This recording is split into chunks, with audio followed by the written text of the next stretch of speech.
My fiancé thought he was having a private conversation with his mother. He forgot the baby monitor was still recording. That's how I learned he'd already planned our divorce before we'd even gotten married. My name is Claire Bennett.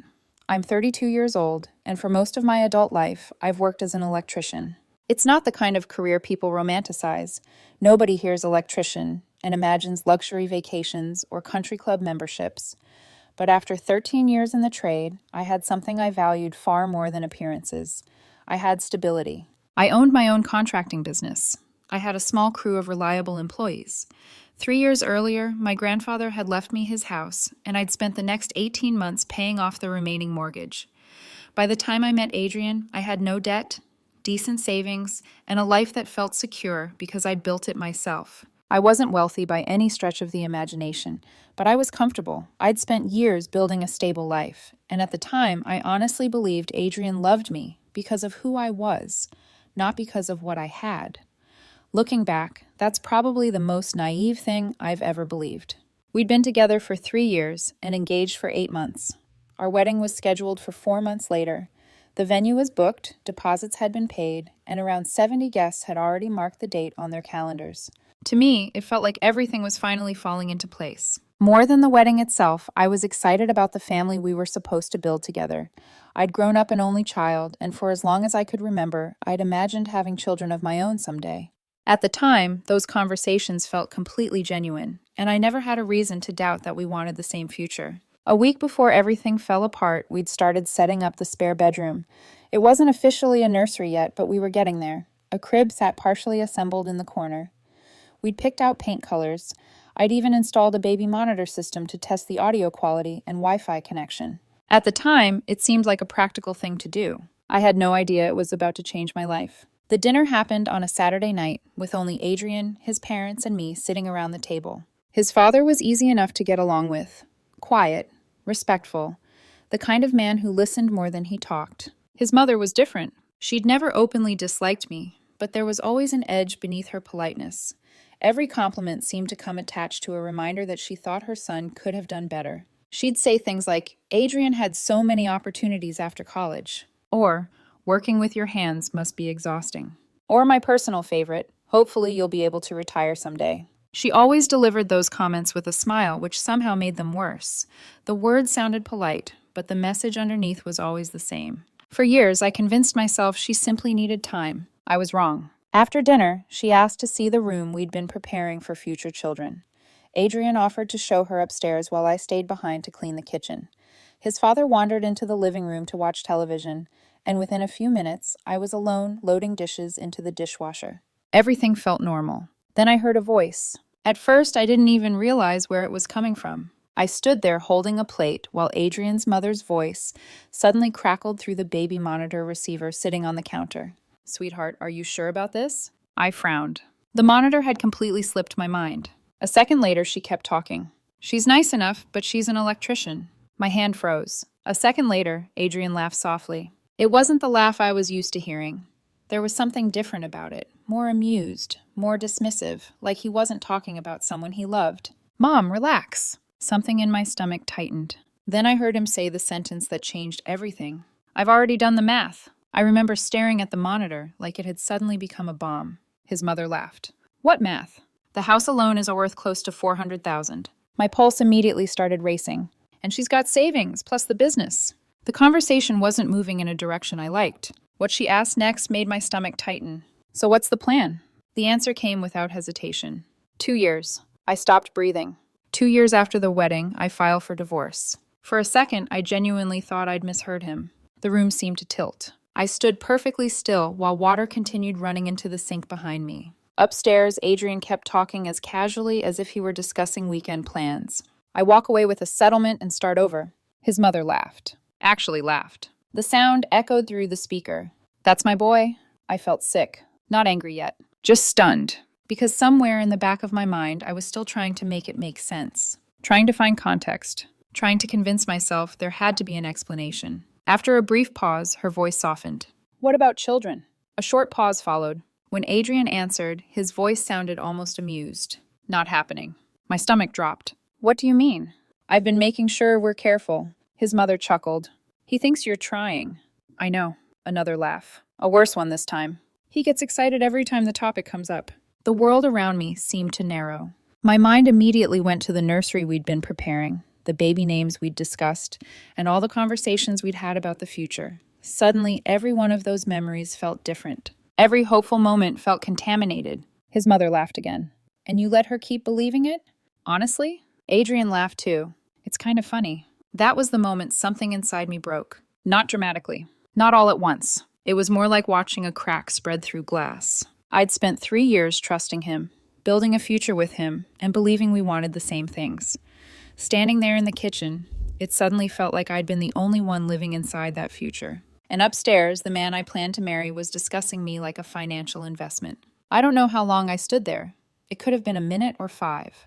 Long enough for the shock to settle in and for every future I'd imagined to start falling apart. Eventually, they came back downstairs smiling as if nothing had happened. His mother complimented the room. Adrian kissed my cheek. I smiled through dessert. I made small talk. I even laughed at one of his father's gardening stories. Meanwhile, my entire future was collapsing in real time. After everyone left, Adrian went upstairs and said he was exhausted. I told him I'd be up soon. Instead, I sat alone in the dark living room for hours. Around midnight, I opened the baby monitor app on my phone. The recording was there, saved automatically, time-stamped, every word preserved.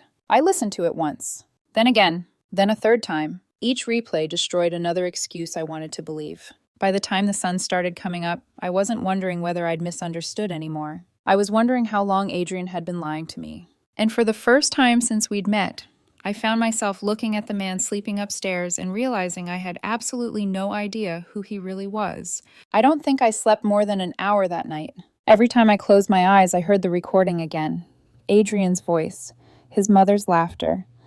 The casual way they talked about my future as if it were a financial strategy instead of a life we'd supposedly been building together. At first, I kept trying to explain it away. Maybe I was missing context.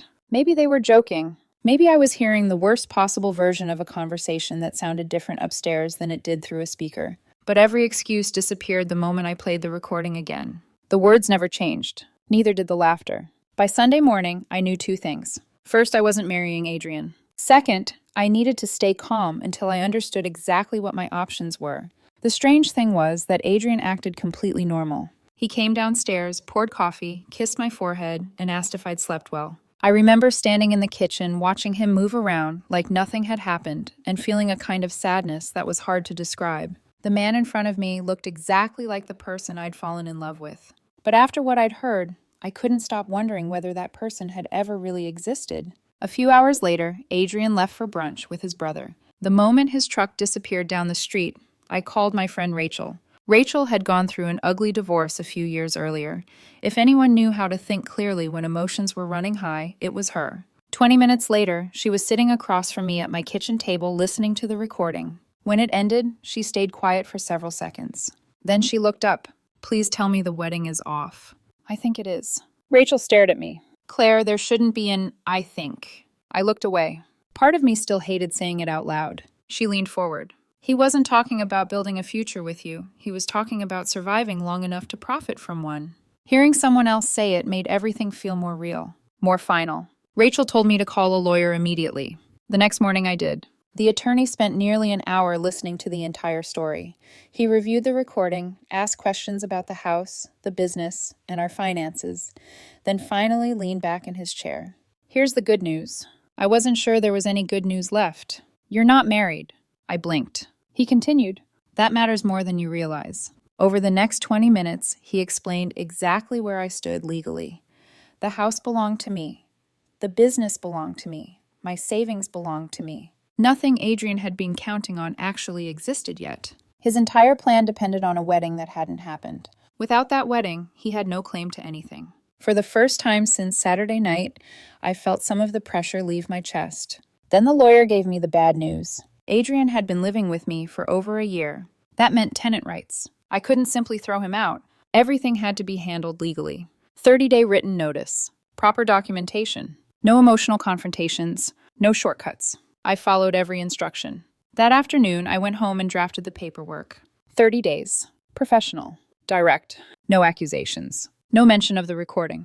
Just notice that our engagement was over and that he would need to find somewhere else to live. I stared at the envelope for a long time before sealing it, not because I doubted the decision, because I hated that it had become necessary. Around 6 o'clock, I heard Adrian pull into the driveway. A few moments later, he walked into the house carrying takeout.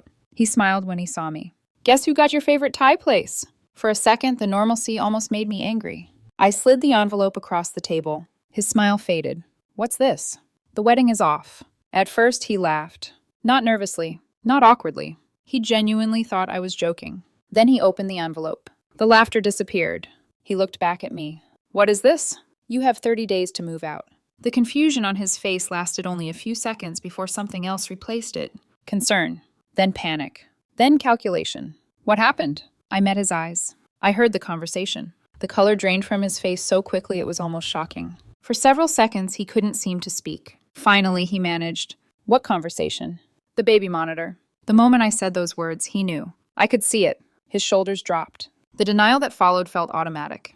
"We were joking." I just stared at him. "Joking?" "My mom says crazy things sometimes. She gets carried away." "You discussed divorcing me for money." "It wasn't serious." "You admitted you've been lying about having children." His eyes closed briefly.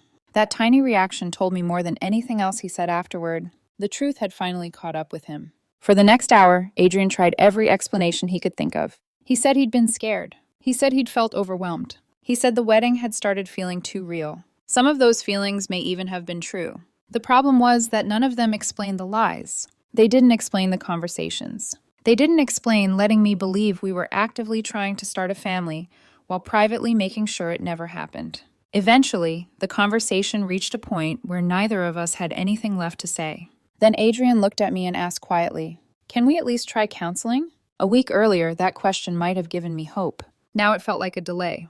A way to avoid consequences. A way to buy time. I shook my head. "This isn't something counseling fixes." His expression hardened. "You really want to throw away 3 years over one conversation?" I stared at him. For the first time, I realized he still didn't understand the problem. It wasn't one conversation. It was the truth hidden inside it. The conversation ended shortly afterward. That night, I moved into the spare room. The room we'd planned to turn into a nursery someday. The crib sat half-assembled in the corner. The elephant mobile still hung above it. I lay awake staring at the ceiling for hours. Not because I was questioning my decision, because I was mourning the future I thought I was going to have. And over the next few days, things inside the house became much worse. The apologies stopped working. The frustration started showing. And before long, Adrian's mother decided to involve herself directly. That was when the situation stopped being heartbreaking and started becoming ugly. The first few days after I ended the engagement were strangely quiet. Not peaceful, just quiet in the way a house feels before a storm arrives. At first, Adrian kept trying to convince me I'd made a mistake. Every conversation started with an apology and somehow ended with a reason we should still get married. He told me he loved me. He told me he'd panicked. He told me his mother had gotten into his head. Every explanation sounded slightly different, but they all led back to the same destination. He wanted me to pretend I hadn't heard what I'd heard. The problem was that once someone shows you who they are when they think nobody is listening, it's almost impossible to forget it. A few days later, the tone changed. The apologies became shorter. The frustration became harder to hide. One evening, I walked into the kitchen and found Adrian waiting for me. The moment I saw his face, I knew this wasn't going to be another reconciliation speech. "You know," he said, leaning against the counter, "most people would at least try to save a relationship before destroying it." I set my keys down. Most people don't secretly plan their divorce before the wedding. His jaw tightened immediately. "There you go again." "Again?"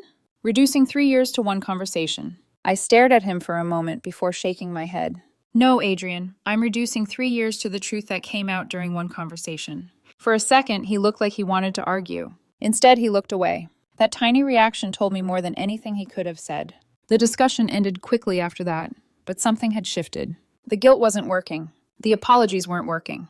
And he knew it. 2 days later, his mother called. I let it go to voicemail. When I listened to the message afterward, I immediately understood why my lawyer had told me to save everything. She wasn't trying to fix the situation. She was trying to rewrite it. According to her version of events, Adrian was a loving fiancé who had made a harmless mistake, and I was throwing away a wonderful relationship because I was stubborn and emotional. The entire message followed that pattern. Nothing about the lies. Nothing about the baby conversations. Nothing about the future they'd discussed behind my back. Just criticism directed at me. I forwarded the voicemail directly to my lawyer. By then, documenting everything had become second nature.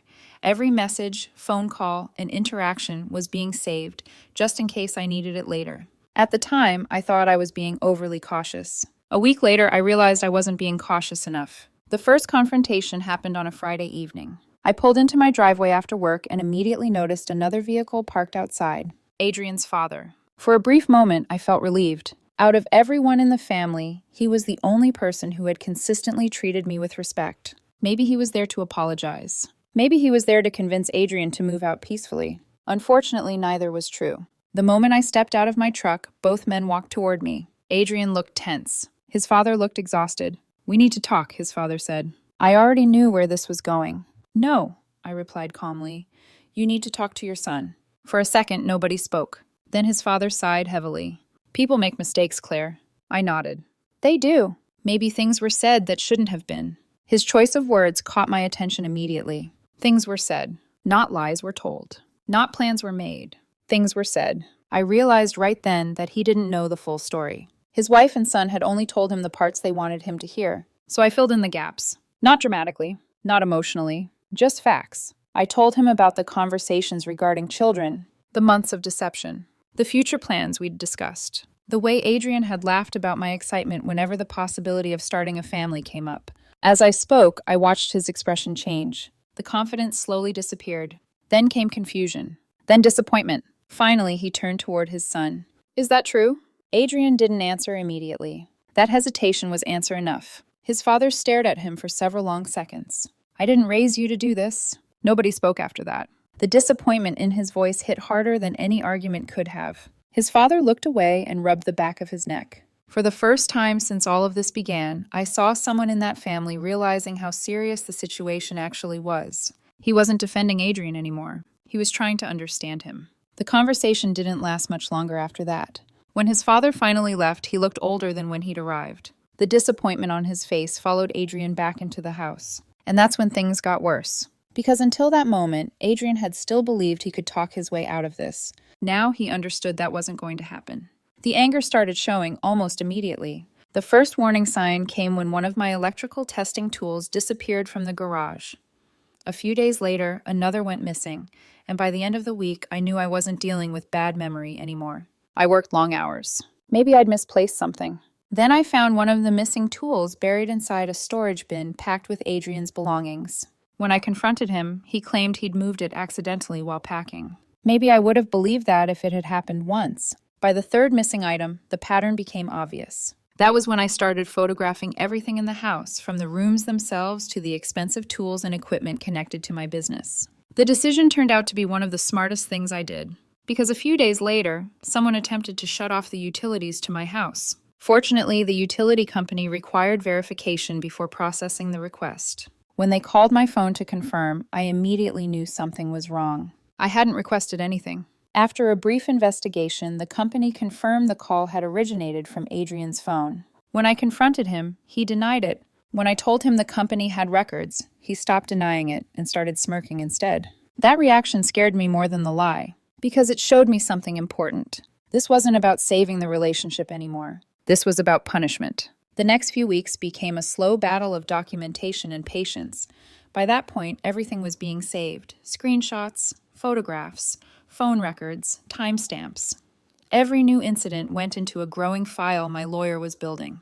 And while Adrian continued dragging out his departure, his family became increasingly desperate. Then came the legal threat.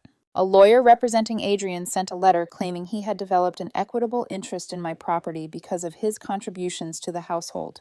When I finished reading it, I actually laughed. The claim was absurd. Adrian had never contributed to the mortgage, never contributed to the purchase of the property, never contributed financially to the business. My lawyer's response was devastating. He dismantled every argument point by point, attached relevant case law, and reminded them that we possessed evidence showing Adrian had privately discussed marrying me with financial motivations. After that, things became very quiet for a while. Exactly 30 days after receiving notice, Adrian finally loaded the last of his belongings into a truck. I watched from the living room window. No dramatic goodbye.